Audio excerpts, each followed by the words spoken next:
আজকে আলু দিয়ে আর তেলাপিয়া মাছ দিয়ে একটা রেসিপি হবে। এই যে তেলাপিয়া মাছ, আলু তেলাপিয়া মাছ, আর সাথে থাকবো টমেটো, কাঁচা পেঁয়াজ, আদা রসুনের পেস্ট, সব মিক্স করে একটা রেসিপি হবে। আর এখন এই তো দেখেন হলুদের গুঁড়া দিচ্ছি মাছটা ভেজে নেওয়ার জন্য। আর তেলাপিয়া মাছ ভেজে রান্না হবে, আজকে রেসিপি হবে। এই যে স্বাদ মতো লবণ দিয়ে দিলাম। এখন আমি হাতে মাখিয়ে নেব, হাতে মাখিয়ে নিচ্ছি। মাছগুলো ভাজবো। তেলাপিয়া মাছ ভেজে রান্না করলে মজা লাগে। শুধু তেলাপিয়া মাছ না, সব মাছই যদি ভেজে ভেজে রান্না করে তাহলে অনেক মজা লাগে। আর মাছ ভাজা যদি না রান্না করে তাহলে মজা লাগে না। এখন আমি হলুদ দিয়ে মরিচের গুঁড়া দিব না, মরিচের গুঁড়া দিয়ে আমি খুব কম মাছ ভাজি, আজকের মরিচের গুঁড়া দিব না।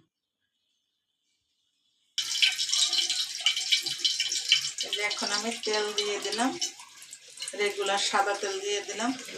সাদা তেল দিয়ে তারপরে এখন আমি মাছটা ভেজে নেব। আসসালামু আলাইকুম, সবাই কেমন আছেন? আপনাদের সাথে আছি আমি মা ঘরোয়া ব্লগ। দূরে এবং কাছে আমার প্রিয় ভাই ও বোনেরা, আপুরা বন্ধুরা যে যেখানে আছেন, আশা করি সবাই ভালো আছেন, সুস্থ আছেন এবং নিরাপদে আছেন। আপনাদের ছোটো বড় সবার দোয়া এবং ভালোবাসা আলহামদুলিল্লাহ আমিও আমার ফ্যামিলির সবাইকে ভালো আছি। এই যে তেলটা দেখেন, একটু ভালো করে যদি কড়াইয়ে তেলটা কড়াইটা গরম করে নেই তাহলে মাছগুলো ভাজতে খুব সুবিধা হয়, একদম অনেকটা সুবিধা হয়। আর এই তো এখন আমি কী করবো, যে এক পিস মাছ আগে দিব, এক পিস মাছ দিয়ে তারপর আমি এখন ভেজে নেব। তাহলে দেখতে লেগে করতে পারে কড়াইতে, আমি সবসময় ভাজার পরে তারপরে দেখে রেখে আর এই যে মাছটা দিয়ে দিলাম, মাছ দিলে মাছটা দিলাম আর একটু পেঁয়াজ দিয়ে এই দুই পিস আগে আমি ভেজে নিয়ে আলি, তারপরে আমি পরবর্তীটা দিয়ে নেব। মাছটা আমি এক পিস এখন উল্টে নিলাম। তেলাপিয়া মাছ কিন্তু কড়াইতে একটু লেগে পড়তে চায়, এটা তো একদম সবসময় খেয়াল করবেন।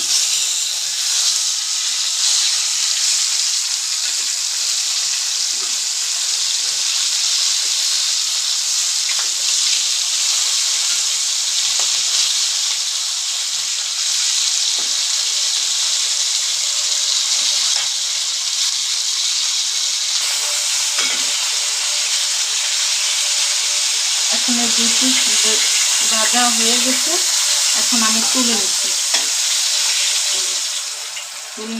এক এক করে এখন আমি সবগুলো মাছ দিয়ে দেব।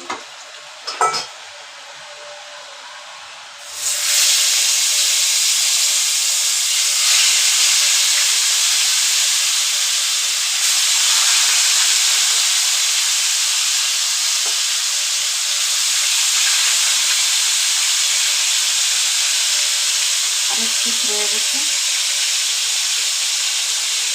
আরেক পিস রয়ে গেছে, এটা আমি পরে দেব।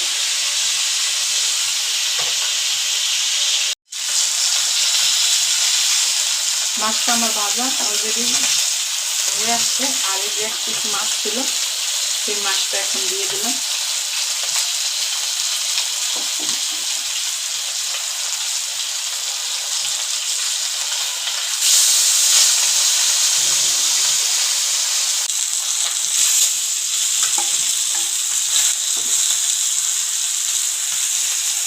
অলরেডি আমার মাছ ভাজা শেষ, মাছ ভাজা শেষ। এখন আমি মাছটা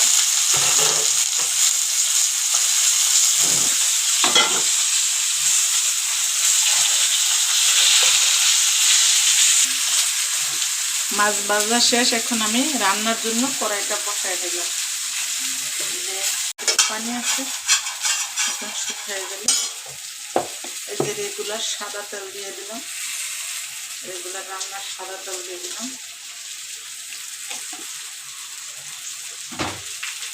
কিছু পেঁয়াজ কুচি দিয়ে দিলাম।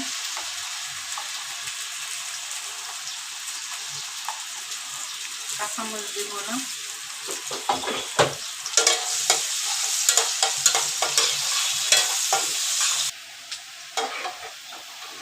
এখন পেঁয়াজটা একটু দেখেন নরম হয়ে আসছে আর কালারও চেঞ্জ হয়ে গেছে পেঁয়াজের। পেঁয়াজটা বাদামি কালার হলে গ্রানটা সেই হয় আর তরকারিটা খেতেও ভীষণ মজা লাগে। আর এখন আমি কি করলাম, আদা রসুনের পেস্ট দিয়ে দিলাম। আদা রসুনের পেস্টটা দিয়ে দিলাম। আদা রসুনের পেস্টটা অনেক নেড়ে করে কিছুক্ষণ ভেজে নিতে হবে। ভেজে নিয়ে তারপরে হলুদের গুঁড়া, মরিচের গুঁড়া, মানে সব কিছু দিতে হবে। এতে দেখেন অনেক বড় নেড়ে করে ভেজে নিলাম। এখন আমি স্বাদ মতন বা পরিমাণ মতো একটু লবণ দিয়ে দিলাম, যেহেতু মাছ ভাজা লবণটা একটু বেশি লাগবে না, তরকারিটার জন্য দিয়ে দিলাম। একটু দিয়ে নেড়ে করে নিই। আর একটু অনবরত না। আরেকটা জিনিস ভালো আছে কি জানেন, ননস্টিকের কড়াইতে যদি রান্না হয় তাহলে কিন্তু পুড়ে যায় না। এই জিনিসটা কিন্তু অনেক ভালো। দেখেন কোনো নিচে লেগে যায় না। আর এখন আমি মরিচের গুঁড়া দিয়ে দেবো। আর আমি ঝালটা একটু কমই, মরিচের গুঁড়া কম দেবো, কারণ হচ্ছে আমি ঝালটা কম খাই তার জন্য, আর ঝালটা বেশি খাই না। আর এই দেখেন জোয়ার মতো করে নেড়েছিল। মরিচটা একটু ভালো করে ভেজে নিতে হয়। আর মরিচটা ভালো করে ভেজে নিলে কিন্তু ইয়ে হয় না, মরিচের গন্ধটা হয় না। আমি একটু পানি দিয়ে দিলাম, হলুদের গুঁড়া দিন তার জন্য একটু পানি দিয়ে দিলাম। হলুদের গুঁড়া দেওয়ার আগে পানি দিয়ে দিবেন, আর হলুদের গুঁড়া পুড়ে যাবে না, ফিকা ফিকা ভাব আসবে না। এই যে এখন আমি হলুদের গুঁড়াটা দিয়ে দিলাম।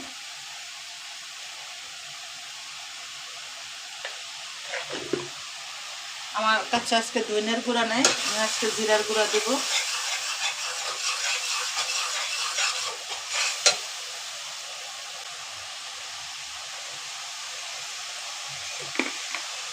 ধনিয়ার গুঁড়া দিয়ে দিলাম।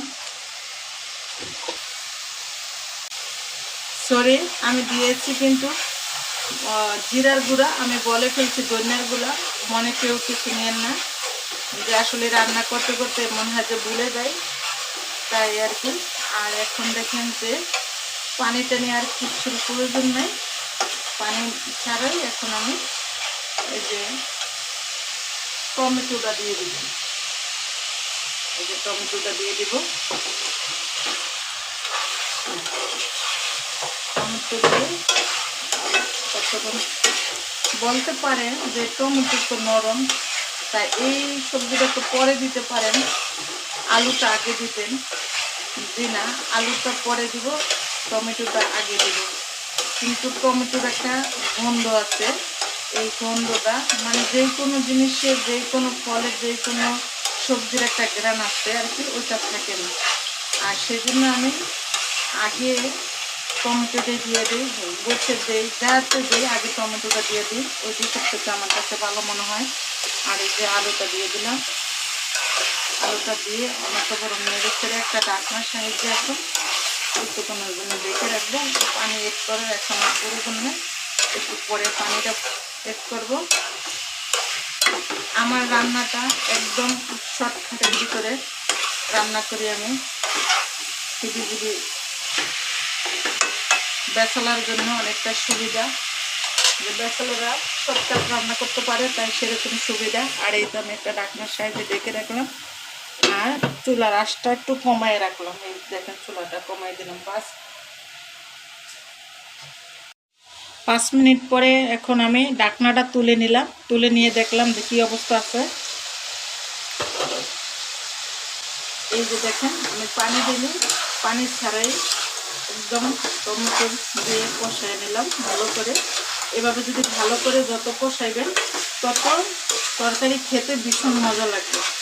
যে কোনো জিনিস রান্না করবেন ভালো করে বেশিক্ষণ ধরে কষাই নেবেন, যে পানি দিয়ে কষাইবেন না, পানি ছাড়া মশলার ভিতরে কষাইবেন, এই যে মশলার ভিতরে কষাইলাম, কিন্তু আমি এখনো পানিটা দিব না, পানিটা আমি আরও পরে দিব। আমি ভালো করে অনর্থপর নেড়ে ছেড়ে কষাইয়ে তারপরে আমি পানিটা দিব। দেখতে পাচ্ছেন, এই যে এখন আমি পানিটা এড করব। পানি অল্প দিলে হবে, যেহেতু টমেটোর তরকারি তো একটু পানিটা কম দিলে হবে। হ্যাঁ, এই তো হয়ে গেছে, এই যে হয়েছে, মাখা মাখা ঝোল হবে। আর এই যে ঢাকনাটা এখন দিয়ে দিলাম। আমি এই তো কিছুক্ষণ পরে চলে আসলাম, ঢাকনাটা তুলে নিলাম এখন। এই যে দেখেন, বললাম না যে পানি একটু অল্প দিলেই হবে। আর যেহেতু টমেটোর তরকারিতে পানিটা খুব কম লাগে, তাই আর কি। আর যতটুকু ঝোল আছে অতটুকু আমার কাবার হয়ে যাবে। কারণ হচ্ছে এই তো মাছটা দেবো, তো মাছটা তো ভালো করে একটু কষাইতে হবে। বলতে মাছ আমি আগে কষায় নেই না, যদি ভেজে মাছটা আমার ভাজা হলে আমি কিন্তু আগে কষায় নেই না। তাই এইভাবে আমি দিয়ে দিই। এইভাবে দিয়ে দিলে যে মশলা দিলে অনেকটা ভালো হয়, আর খেতে ভীষণ মজা লাগে। ঠিক আছে, তাই আমি এক এক করে যে দিয়ে দিলাম মাছগুলো, সম্পূর্ণ মাছগুলো দিয়ে দিলাম। আর যেহেতু আমি একটু হালকা কড়া ভাজা দিই, হালকা ভাজা না, একটু কড়া ভাজা দিই, তার জন্য আর আমার কষানো লাগে না মাছটা। আর যেহেতু মাখা মাখা ঝোল হবে, আর কিছু তেল ছিল, তেলটা দিয়ে দিলাম। আমি এখনো লবণ টবণ কিছু চেক করে নিব এখন। আর রান্না করলে তো লবণটা চেক করতেই হয়, তা নাহলে তো স্বাদ হবে না, তাই না? লবণ না হলে বলবে যে লবণ হয় না। না, একটু লবণ লাগবে। একটু চেক করার কারণে তো বুঝতে পারছি যে একটু লবণ লাগবে। আর যদি যখন খেতে বসতাম, তখন যদি বলতো যে লবণ হয় না, তাহলে কি দেওয়া যাইতো বলেন তো? দেওয়া যাইতো না। তাই এখন আগেই দেওয়াটাই সব চেক করাটা ভালো। চেক করে তারপরে আমার আলুটা সিদ্ধ হয়ে আসছে। এখন আমি কিছুক্ষণের জন্য ঢাকনাটা দিয়ে রাখবো। এই যে ঢাকনাও তুলে নিলাম। এখন অলরেডি মনে হইতেছে আমার রান্নাটা হয়ে গেছে, দেখতে তো পাচ্ছেন। আর বেশি কিছু নিজের কড়াকড়ি করার দরকার নেই, প্রয়োজন নেই। এই যে রান্নাটা আমার হয়ে গেছে। এখন আমি এটা নামাইয়ে নেব।